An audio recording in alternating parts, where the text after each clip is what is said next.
If there's a door closed and people are saying, no, you can't do that, find something that you can do. And when you do it, you bring your A game, you bring your best. And that's what this brand represents to me, is me putting in all of the details, all of the love. Apparently Casey and another manager named Tanya made Nassim a special Ulta badge, and that badge had her name on it and also had underneath it, I speak English. You may have heard in the news that gel nail polish has been banned in the UK, and there's a lot of misinformation, a lot of things floating around, so I did some digging to find out what is actually happening with the gel nail polish ban in the UK. So here's the deal.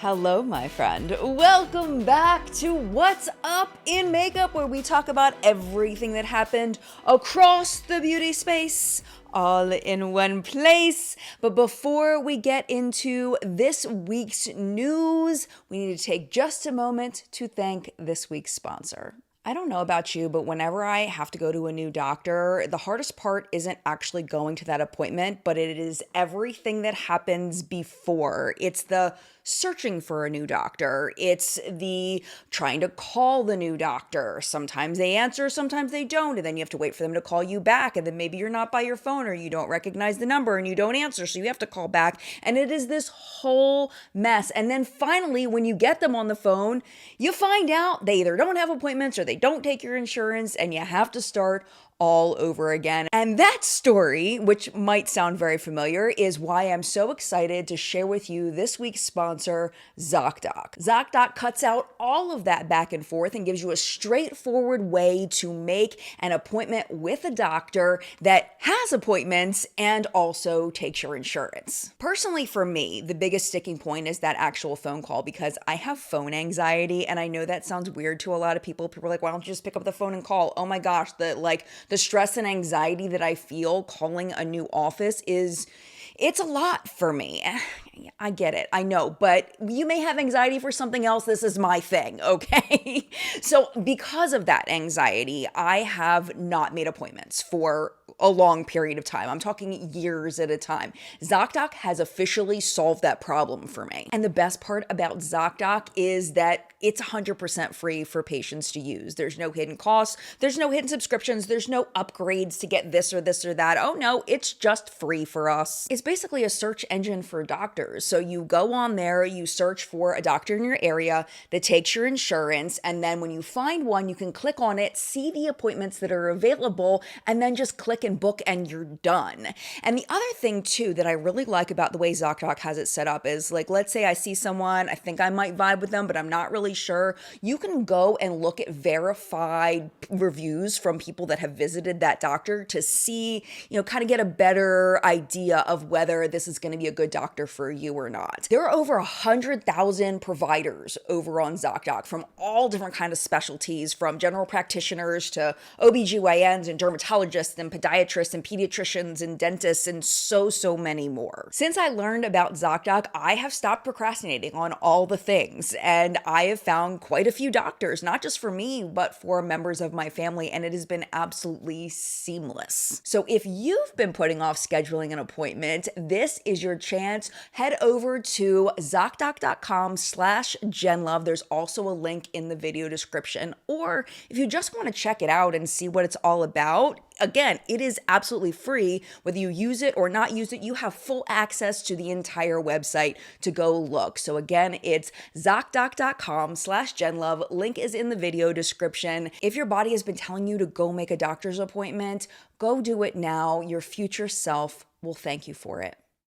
Last week, I started doing something new in that I started putting the topics that we're going to be talking about in today's show next to me, and some of y'all absolutely love that. So I'm going to go ahead and continue that and show you the upcoming topics, because of course, you may not be interested in every single thing that I'm going to be talking about today. So feel free to skip ahead to the topics you're interested in, because I don't want to waste your time. But I will tell you that I only include stories that I think that the vast majority of you will be interested in. So no harm in watching the entire episode That's my favorite way to watch it. But anyway, with that being said, we left last week's episode on a cliffhanger with Tati Westbrook. We know that Tati had a smash hit with her brand Tati Beauty and that she had to close that brand because of some really nasty, horrible litigation that happened, and Tati Beauty had to be no more. Now, behind the scenes, she's been talking about launching something new for a really long time,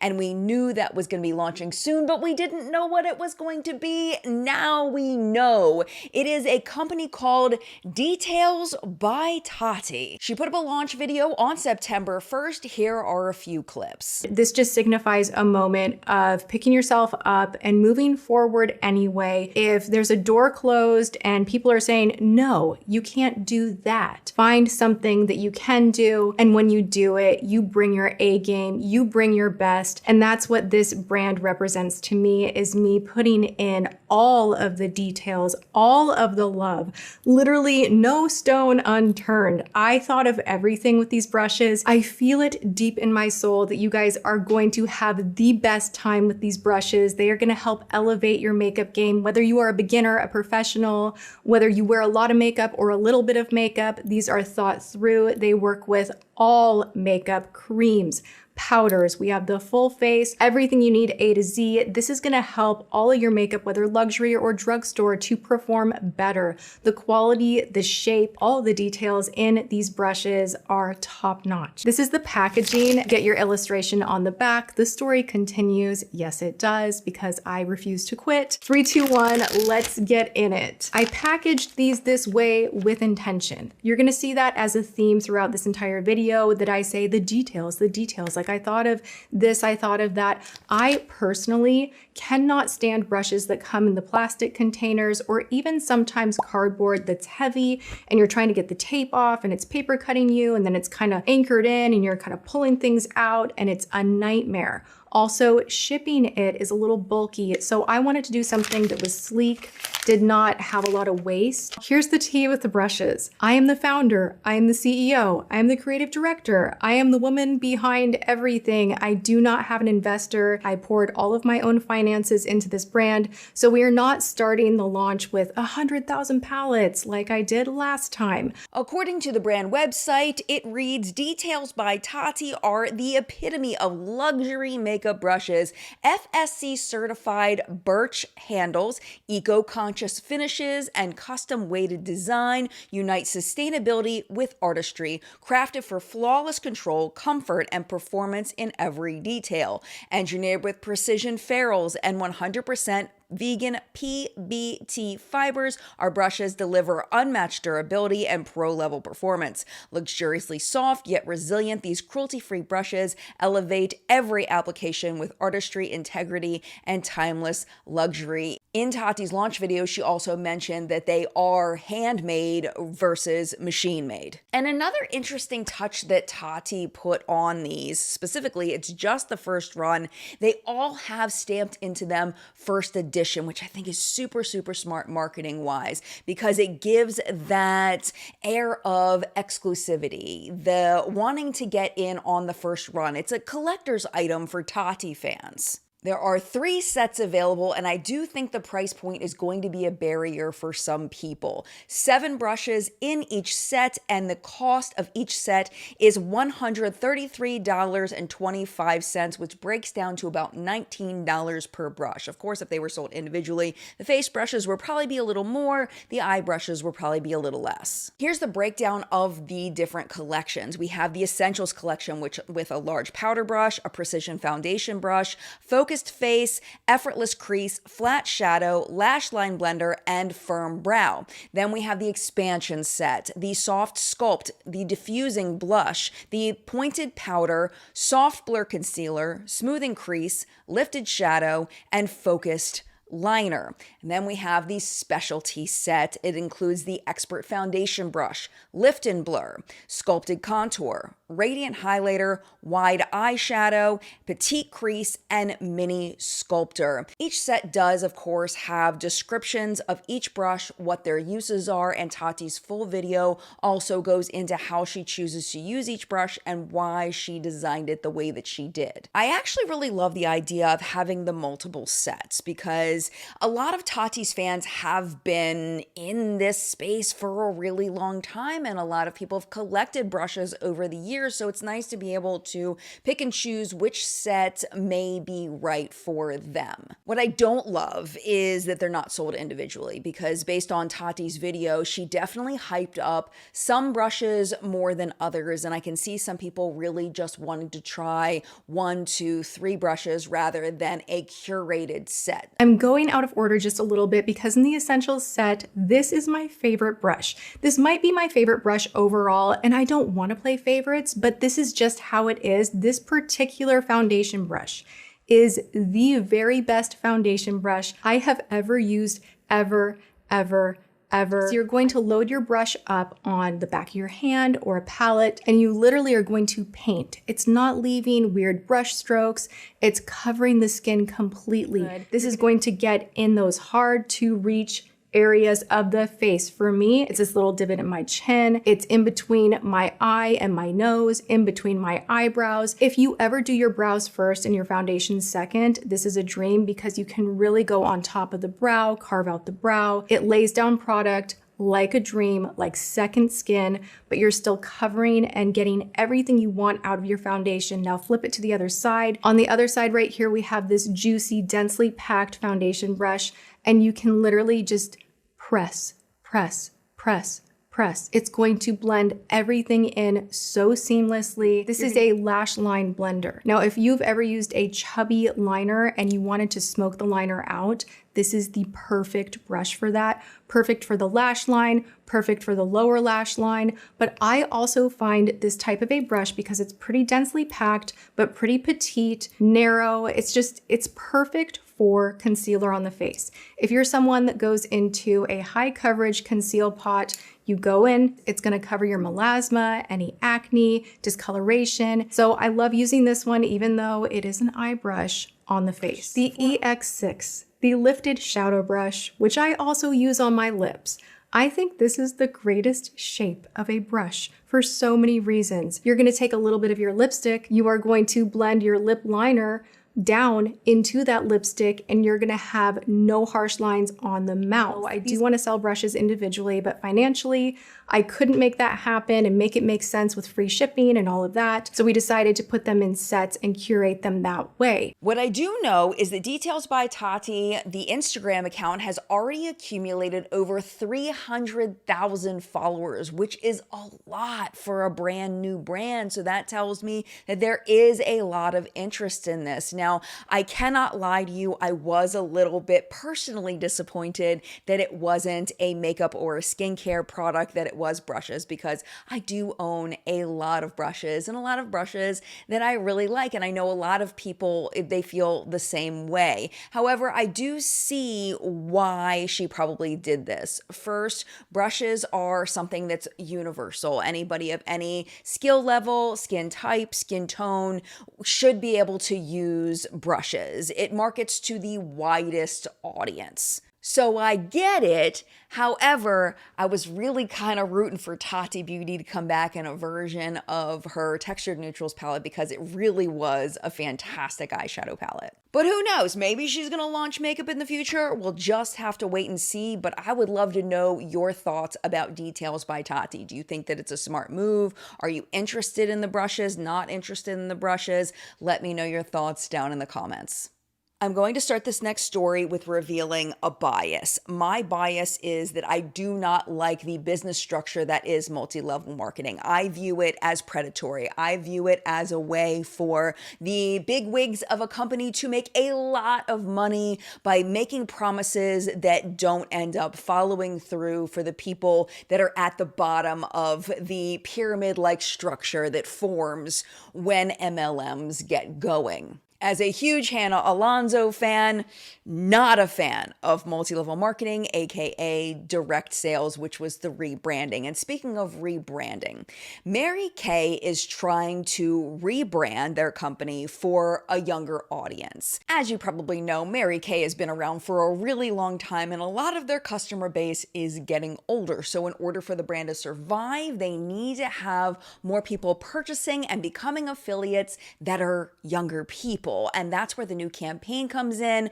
starring a new character named Misconceptions. According to a press release, the series leans into real talk to address the long-standing myths about the brand. It explains that they are using short-form shareable content to introduce a fresh digital persona to empower the next generation of beauty lovers and aspiring entrepreneurs. Candy Rodriguez, Vice President, Marketing and Sales Support for Mary Kay, stated, "Through Misconceptions, we're reintroducing ourselves to today's consumer while reminding the next generation that Mary Kay is a place where beauty and opportunity meet." The series is aimed to promote their brand packaging refresh, their customizable skincare that is specifically targeted to people not ready for anti-aging ingredients yet, as well as their new AI foundation finder. To be fair, the Misconceptions campaign just launched a few days ago. It's supposed to run through December. They're going to put it all over social media. They're also going to have TV ads using her. This is just the beginning of it. So the messaging may be, there may be more messaging as the campaign continues. But I want to show you the main ad that they released to introduce Misconceptions to the world. But just a warning, about 10 seconds in, she lets out a really loud scream. So heads up, it's coming. Hello?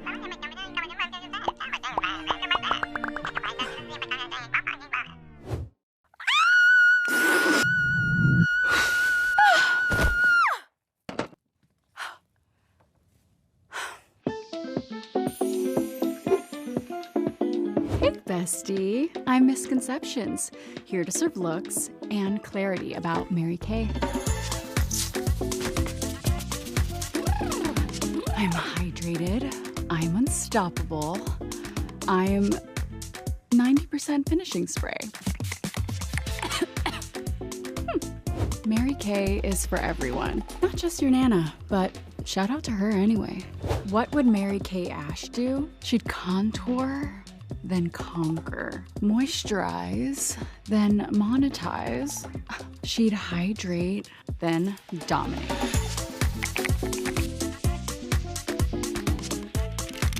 A little more.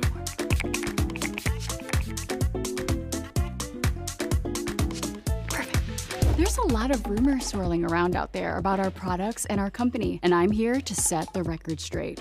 Mary Kay is for the bold, the bougie, the booked, and busy. Hello? Yes, I'm very busy. What? Rot night and full glam counts. As we pause the commercial, I want to pause it on this shot right here and talk about the misconceptions that the ad talks about. No, it's party-based sales. Mary Kay might as well be a cult. Wow, Mary Kay is still around. Does anyone still use Mary Kay? Mary Kay, I forgot about her. And old ladies passing out pamphlets at church. There's one I can't exactly read, so let's focus on the ones we can read. So in this particular ad campaign, they seem to be wanting to focus on the fact that Mary Kay, yes, is still around, and no, it's not just for grandmas. I do like how they didn't shade the grandmas that are still buying Mary Kay. They're like, yay, love them. Like, I like that they gave that shout out to their core audience. But of course, they're not leading off with the cult allegations, with the at-home party stuff. They're not the business opportunity, the predatory stuff. They're not going there yet. They're just trying to establish that yes, Mary Kay is still around and it is for everyone. But it does seem pretty clear that their target market is younger people who want to be boss babes, who want that entrepreneur experience. And we all know that when you join multi-level marketing, they a lot of times present it as a business opportunity, owning your own business, when really and truly you don't own anything because you can't make any of the choices. You can't decide on product launches, you can't decide on price point, you can't decide when people get hired and when people get fired. We have seen that happen with multiple MLMs in the past, where people that thought they owned their own business all of a sudden found themselves out of a job. So no, it is not your own business, but they're still going by that entrepreneur kind of mindset in order to recruit people. The other thing I think is absolutely fascinating about this, and I think it's really smart, is they're playing off of a parasocial relationship with this character, Misconceptions. There's this post on their Instagram, and they're really presenting her as a real person. So they talk about what's on her face, that skincare she's obsessing over, her favorite scents, and even shots from her camera roll. This is a fictional character, but they really seem to want you to become emotionally attached to her like she is a real person. But like I've been saying, it really does seem like they are still pushing those same tactics. They just recently put up a post about the pink Cadillac that, of course, is part of the Mary Kay branding and has been for a very long time. One thing I do like about this is that they do mention that only the top 1% of Mary Kay reps end up earning this pink Cadillac. Of course, there's a catch to this program that they do not mention. It's not like you get there and then you get to keep it. Oh no, in order to keep the car, you have to maintain rank. I looked this up, and the source I found it on was a person source, not an official news source, so please take it with a grain of salt. These may not be 100% accurate numbers, but it'll give you the idea. So the source that I found said that in order to earn the Cadillac, you have to be an independent sales director level, which means 24 active members underneath you, and collectively you need to sell a minimum of $18,000 in a 4-month period, and you can't drop as a team below $4,000 in a month, and that if you drop below, you lose the car. So that's at least $167 sold by those 24 reps. And, you know, some people may say sell less, some people may sell more. It's as a collective, but still, that's a lot for an individual person to sell consistently month over month over month over month, because these products that they sell, you only need to refresh on them every so often. And if that person at that independent sales director level, if their team has a bad month, they lose the car. They have to turn it in. I think you might be able to, depending on what's in the contract when you earn the car, you might be able to pay the lease on it and have to pay for the car, but that would depend on what's in the contract when you signed it. Either way, that's a lot of pressure, not just on the person, but on the entire team. And what I've heard from people talking about being in these companies is that if they're really close to a sales goal, sometimes people will end up purchasing their own products in order to meet those goals. And if you end up doing that enough, you probably could have leased the car all on its own without the pressure to continue keeping this up every single month. It's like a no rest for the wicked situation. And I can imagine, I've never been in an MLM, but I can imagine that is extremely exhausting. I do want to play you one more clip because I thought that it was kind of funny. I actually showed it to my 14-year-old son and asked him what he thought, and he thought it was cheesy too. Let me just play it for you. Bestie! Mary Kay is not only still around, it's in its thriving era. While y'all were sleeping on Mary Kay, it's been dropping skincare that eats and makeup that understands the assignment. It's evolving, it's iconic, and it's very much still the moment. Yeah. I mean, how much lingo can they throw into 26 seconds? 9 things, not 9 pieces of lingo in 26 seconds. Like, what? According to Mary Kay, in 2024, nearly 30% of new Mary Kay independent beauty consultants were under the age of 35, and today, 38% of the brand's social following is made up of next-gen audiences. So my question to you is, do you think that younger people are primed to be recruited into Mary Kay? I would love to know your thoughts in the comments. It's, of course, up to individual brands whether they want to take political stances. And a lot of brands decide to stay away from that because they don't want to alienate some of their customer base and in that lose sales. But some companies do see taking political stances as part of the brand's story. So immediately I think of brands like Hobby Lobby and Ben & Jerry's, who not only make political contributions behind the scenes, but they're also extremely vocal publicly, with Hobby Lobby on the right, Ben & Jerry's on the left. Lush, being a UK company, they don't tend to endorse a US candidate in any race. However, when they do their advocacy, it tends to line up with our left-leaning politics. So, for example, they've stood up for environmentalism, social justice, trans and LGBTQ+ rights, refugee advocacy, and indigenous rights. This week, they took another very strong stance, this time against the starvation of the Palestinians in Gaza. On Wednesday, Lush shut down all of their brick-and-mortar stores as well as their website to raise awareness about the calculated starvation. A statement on their website read, "Across the Lush business, we share the anguish that millions of people feel seeing the images of starving people in Gaza, Palestine. Like the rest of the world, we struggle to find ways we can help, whilst the Israeli government is preventing urgent humanitarian assistance from entering Gaza. One thing Lush can currently send into Gaza is our love and a strong message that we stand in solidarity. This will take the form of halting business as usual by shutting our UK shops, website, and factories for one day on Wednesday, the 3rd of September 2025, with our shop windows displaying the message, 'Stop starving Gaza. We are closed in solidarity.'"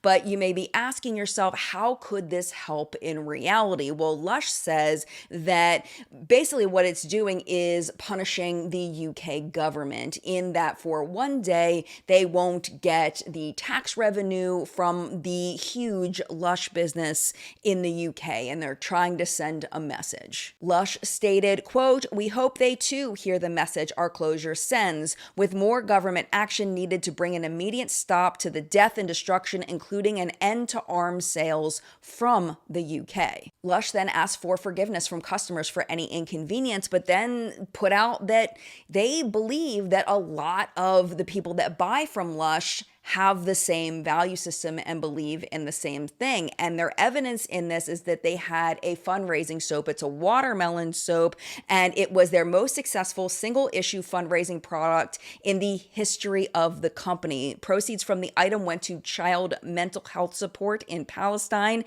Now it is back in stock in the UK, specifically on their website for $6, with the description that reads, "Due to the unprecedented number of civilians losing limbs in Gaza, Palestine, 75% of proceeds from the soap will go to funding medical services, including charities that are gearing up to provide prosthetic limb services to adults and children." At the end of the day, brands have to decide whether taking a stand is worth the potential backlash. And their choice to shut down operations for a day is just proof that they see that it's not an option for them, that the activism is what's really important. Ulta Beauty has been in the news quite a bit lately, mostly because of their separation from Target and closing down all of the pop-up shops. I think it's by summer of 2026. Most recently, they got a lot of press for opening their first stores in Mexico. But this is the thing. There are over 1,400 Ulta stores across the United States, and when it comes down to it, the people that are running those stores are making a lot of choices for how Ulta is going to operate. One thing that does come from corporate that is important to this particular story is something that happens within the employment system, and it's a point system where if you get 8 disciplinary points for different infractions, then you can be fired. Enter the Ulta location in Plano, Texas. It is a very affluent, mostly white neighborhood. It is known for housing a lot of corporate headquarters, from Frito-Lay to JCPenney, Dr. Pepper, Cinemark Theaters, Pizza Hut, and PepsiCo. This is where Nasim Farshid got a job, and she worked there from November of 2022 to December of 2023.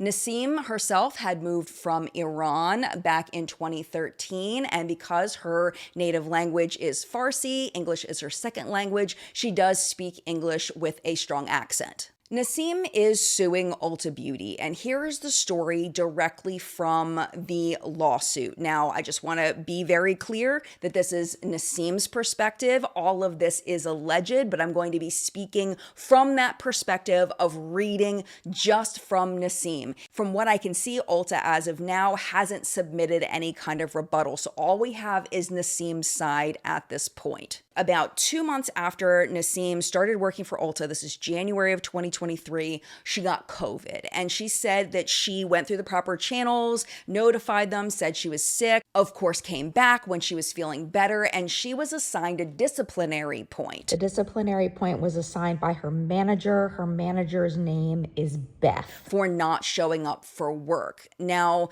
when Nasim realized this, she talked to some of the other managers, and another manager, her name is Casey, stood up for her and got the point removed. Now, don't get too attached to Casey though, because she's not represented well in this lawsuit. So after that, in February, Nasim is at work, and Beth and Casey together started mocking Nasim's accent, and they're mocking her in front of some of the other managers, and all of them are laughing at her. Nasim says that they even joked about how they had been practicing her accent all day in order to do this performance in front of everyone. Nasim says that the mocking of her accent not only happened this one time, but it happened pretty often.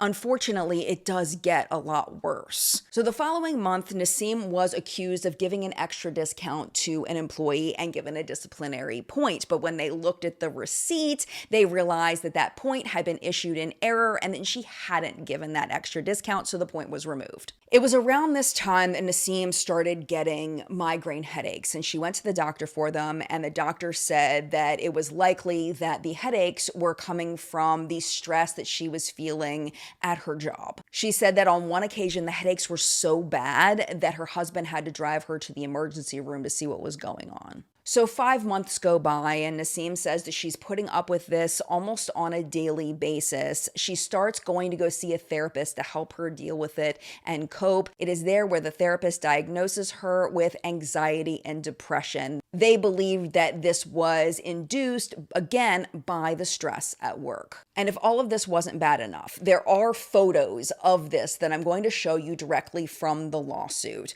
Apparently, Casey and another manager named Tanya made Nasim a special Ulta badge, and that badge had her name on it and also had underneath it, "I speak English." And it's important to note here that every employee in the store spoke English. Not a single other person was made a name tag like this. They had Nasim put the name tag on, they took photos of her, and then they shared the photos to a private group chat where they then laughed at her. And remember, Nasim speaks fluent English. She just speaks it with an accent. So then the holidays of 2023 start rolling around, and Nasim put in for some time off in early November, and that time off was denied. But what she noticed was that the other managers, including Tanya and Casey and another white manager, were all given the time off they requested when she was not given that time off. That was when Nasim submitted a protected complaint reporting race and national origin discrimination. She said when she got to work after she admitted it that Beth was not happy. Remember, that's like the general manager,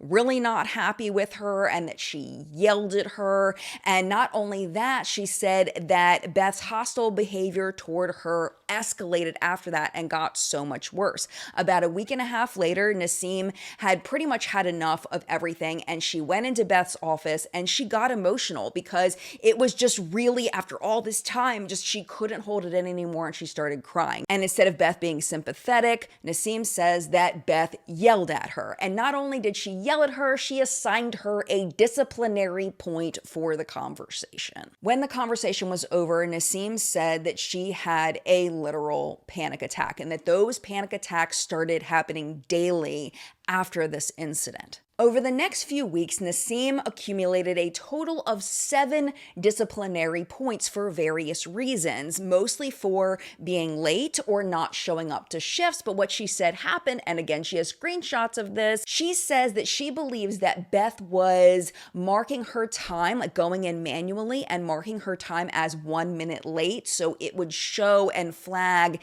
in the system that she was late for her shift when she actually wasn't. The other thing she said that Beth did was that she would purposely not post Nasim's schedule so that when Nasim didn't show up for work because she didn't know she was scheduled, she would get knocked for not showing up for work. Now, after these 7 points were accumulated, Nasim was called into Beth's office, and Beth said that the system fired her, even though she says that Beth never showed her where the system had told her that. That then led Nasim to file charges with the Equal Employment Opportunity Commission and the Texas Workforce Commission. After that, Nasim received the notice of the right to sue and filed a federal lawsuit in the Eastern District of Texas on August 20th of 2025. She claims unlawful race discrimination, national origin discrimination, and retaliation. As for what she's seeking from the lawsuit, Nasim wants back pay and lost benefits, reinstatement to her former position, or compensation if reinstatement isn't possible, compensation for emotional distress and reputational harm, punitive damages, reimbursement for legal and expert fees, as well as interest and any other relief the court deems appropriate. Now, this court case is in the extremely early stages, but I've bookmarked it. I'm going to go back and keep my eye on it and let you know what happens next. I imagine the next thing that's going to come through is Ulta's rebuttal, but we don't know. If it just ends, it probably means that they settled, but we'll just have to wait and see. If I see anything, I will let you know. You may have heard in the news that gel nail polish has been banned in the UK, and there's a lot of misinformation, a lot of things floating around, so I did some digging to find out what is actually happening with the gel nail polish ban in the UK. So here's the deal. It's not all gel nail polishes, it's gel nail polish with a specific ingredient that is abbreviated TPO. Let me try it. Trimethyl benzyl diphenyl phosphine oxide.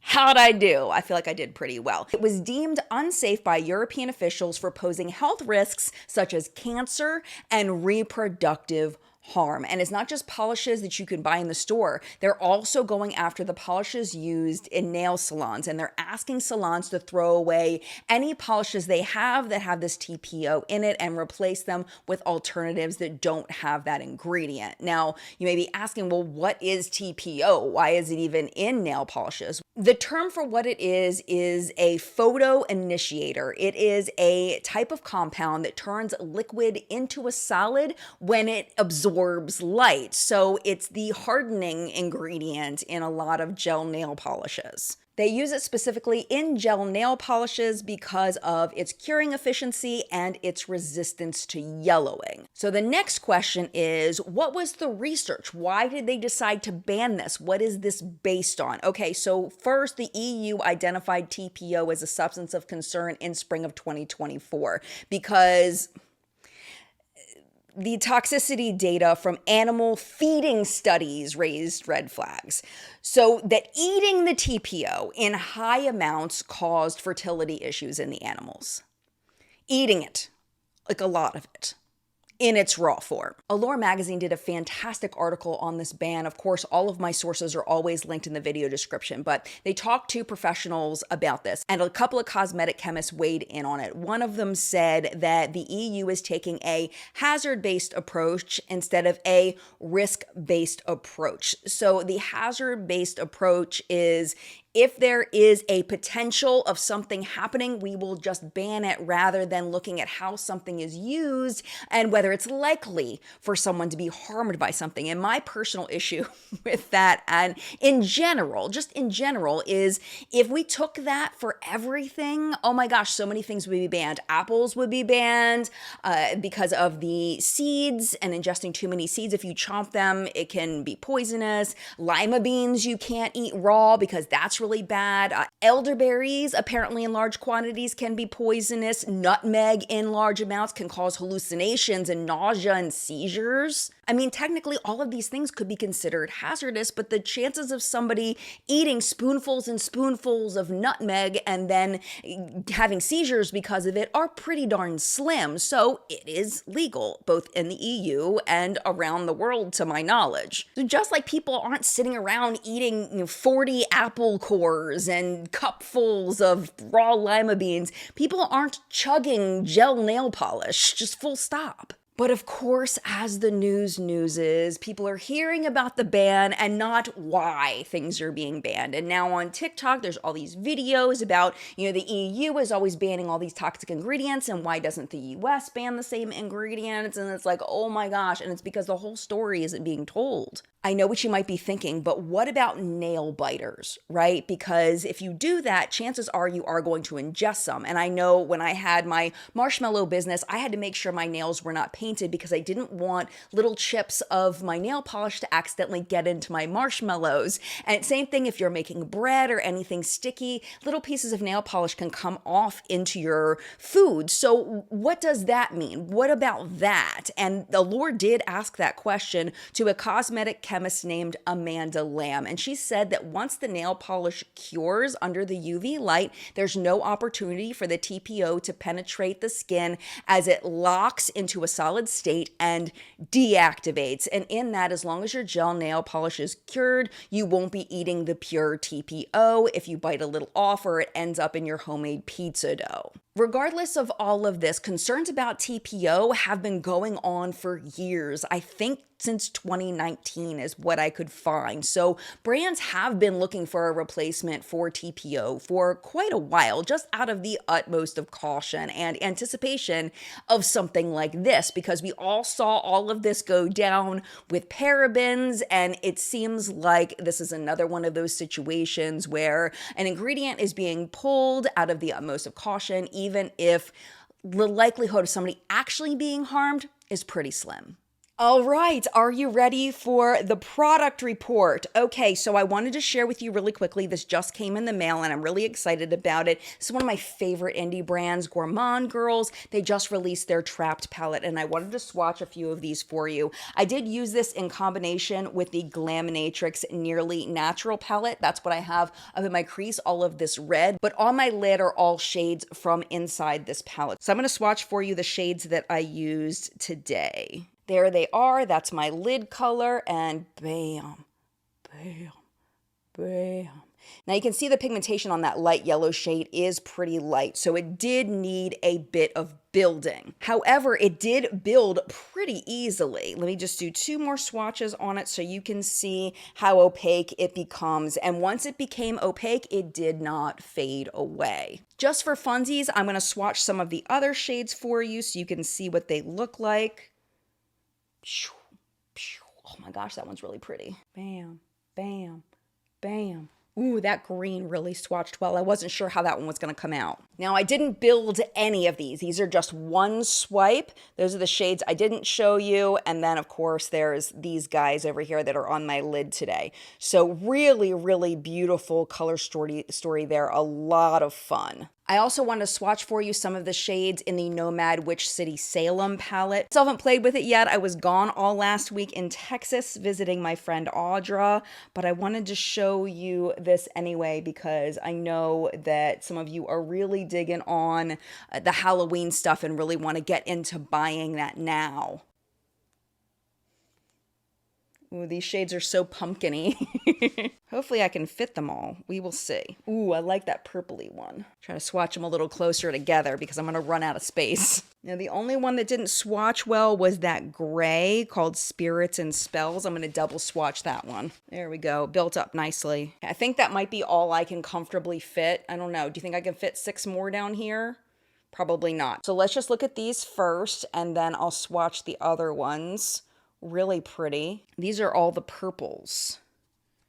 And we'll just put them here. Ooh, that purple's vibrant. Okay, except for that one that I did 2 dips in the pan, these are all single swatches. So just really, really pretty.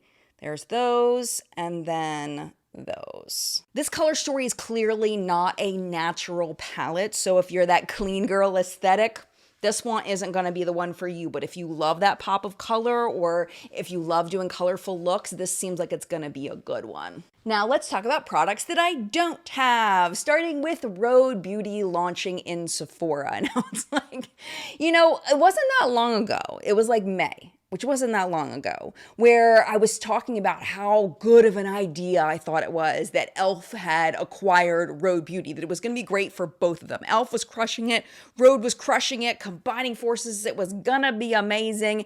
And then a couple weeks ago, e.l.f. collaborated with Matt Rife. And a lot of y'all were asking, and I was wondering this too, would that affect RHODE Beauty's launch into Sephora? Because this is a huge move for them. RHODE Beauty previously crushing it on their own website. This is the first retailer that has sold RHODE Beauty. So did I think that this was going to affect their launch? And honestly, no. I don't think it's going to affect their launch. Let me explain why. If you don't know what happened with e.l.f., I'll link that video down below for you, but just very quickly, e.l.f. hired a man named Matt Rife, who is a comedian. A lot of people don't like his style of comedy. He once made a joke about domestic violence where he was talking about going into a restaurant and how he saw the hostess who had a black eye, and his friend joked that she should go back in the kitchen so no one would have to see her. And then Matt joked that if she had been a good cook, then she probably wouldn't have gotten the black eye. He said, you know, this is the domestic violence joke, and he was just checking to see if everybody was cool or not with his joke. A lot of people were really upset about that, and the more that I personally dug into Matt's comedy, the more I was really just like with some of the jokes that he told, but that's just me personally. And the big reason why a lot of people, including myself, were very confused by the hiring of Matt Rife is because e.l.f. has set themselves up to be a defender of women. They've worked with SA survivors. They've talked about, you know, putting more women in business. They've been vocal advocates of women's rights. And then to hire Matt Rife for a campaign just seemed just not in line with who e.l.f. had said that they were. So going back to RHODE, would this now affect RHODE because e.l.f. had bought RHODE for $1 billion? That had made huge news. I don't think that it will affect them because first, you have to know as a consumer that e.l.f. owns RHODE. That's the first step. That cuts out some people that don't even know that they're even associated. The second step would be that you have to know that, and also you have to know that e.l.f. hired Matt Rife. That cuts out another group of people that never heard of that. Then you have to know who Matt Rife is, which I did not know who Matt Rife was when I did the piece on it. So that cuts out even more people. And you have to have all those things in place. And also you have to be offended by Matt Rife comedy. So that now leaves less and less people who are going to care about RHODE's connection to e.l.f. and what they did as far as the commercial with Matt Rife. e.l.f. has such a huge customer base. RHODE has such a huge customer base. Maybe it'll be a little dent in the paint, so to speak, but I don't think that it's going to make a huge difference. They're also really going to be hyping up this launch of RHODE in Sephora. They are making permanent a few of the peptide lip treatments that were previously limited edition in the shades Strawberry Glaze, Salty Tan, and Jelly Bean. So I know some RHODE fans are really going to love that. I don't think it's going to make any difference, but I would love to know your thoughts in the comments. So Tana Mongeau apparently has a collaboration with Tarte. I honestly hate to say this, but I kind of love this. I think that the pairing of Tana Mongeau and Tarte is absolutely perfect for their branding, for their customer base. Here is the main commercial that they launched for the Tana-themed lip kits with a special shade called Tana. Guilty. 10-4. Yeah, I need backup.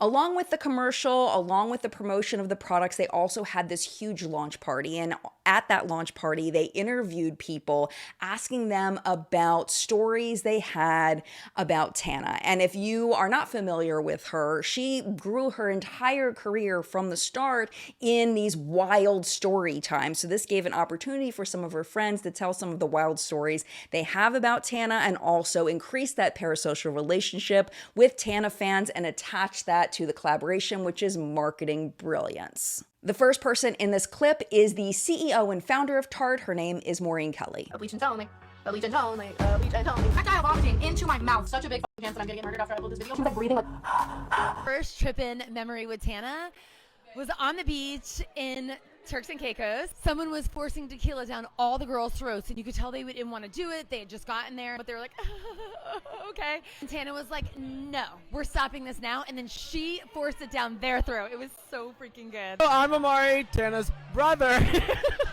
One of my favorite stories with her would have to be the time that we snuck into the Chainsmokers party, but it wasn't just like any like regular way to sneak into a party. We were like hopping over fences and backyards and all this stuff through Hollywood Hills. We were definitely trespassing on different people's property, but we made it in and we had a great night. She let me into her section. 30 minutes later, I get kicked out for walking around barefoot, but she had my back the whole time. I'm meeting her tonight. That's really the homegirl now, and I love her so much. She's so sweet, and yeah. And in 2022, I was scammed out of $4,000 Coachella tickets, and I didn't have to do a thing because she handled the entire thing for me, cussed the person out, and got me all my money back. So the Tana and Tarte collection includes 4 lip kits. They're $27 each. They include 2 products, and the ones with the lip liner also come with a phone sticker to hold your Tarte product to the back of your case. In a post on Tana's Instagram, she said that the products were already half sold out. I would imagine they will sell out completely.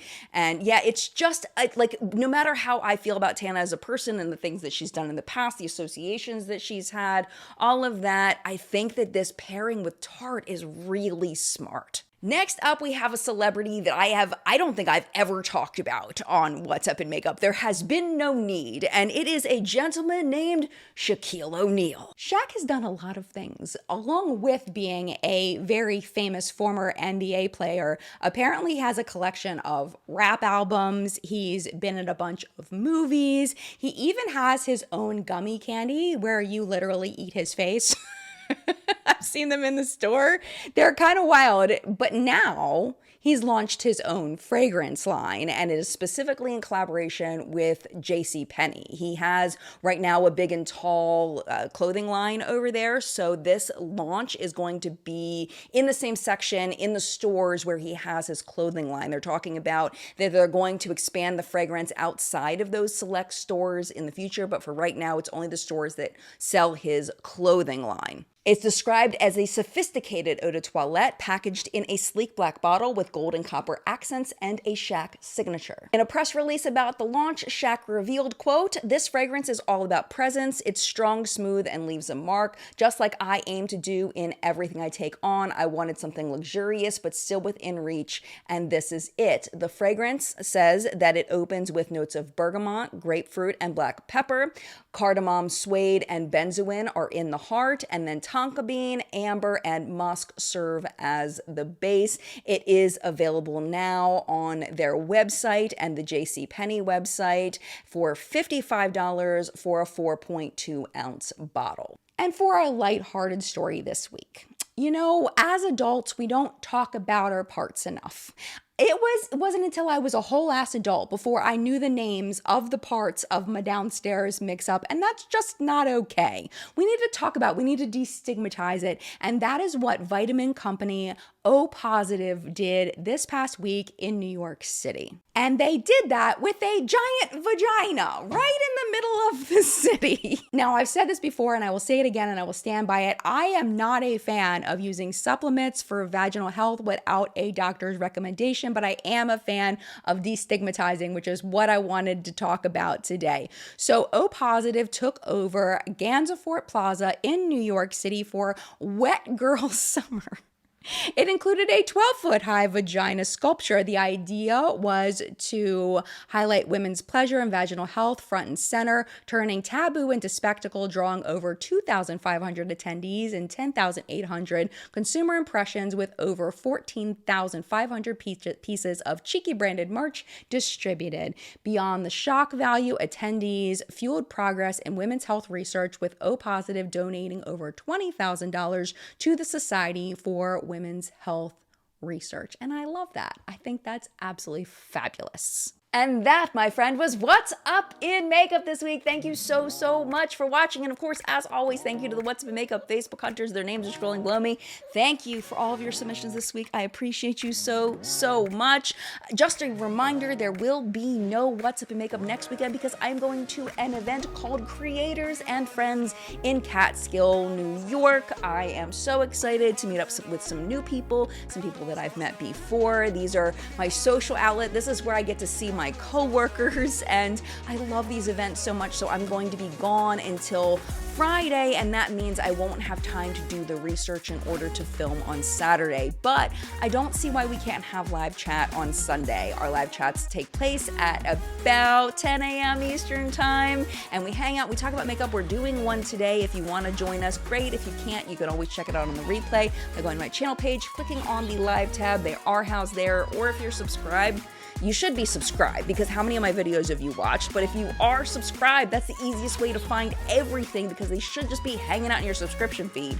Very easy to find. Speaking of that, when was the last time you checked your subscription feed? Because you subscribe to people for a reason. Go check your subscription feed and see if any of your favorite creators have uploaded anything new that you want to watch, because they aren't always suggested on your homepage. And with that being said, if you would like to watch another one of my videos now, I've got you. I would love for you to stay. YouTube should be recommending 2 videos over here for you. The bottom one is going to be last week's episode of What's Up in Makeup. The top one is going to be one YouTube thinks that you would like to watch based on what you've been watching lately. But if you gotta go, you got stuff to do, it is no problem. Thank you for hanging out as long as you did, and I'd love to you. I will see you in a video very soon.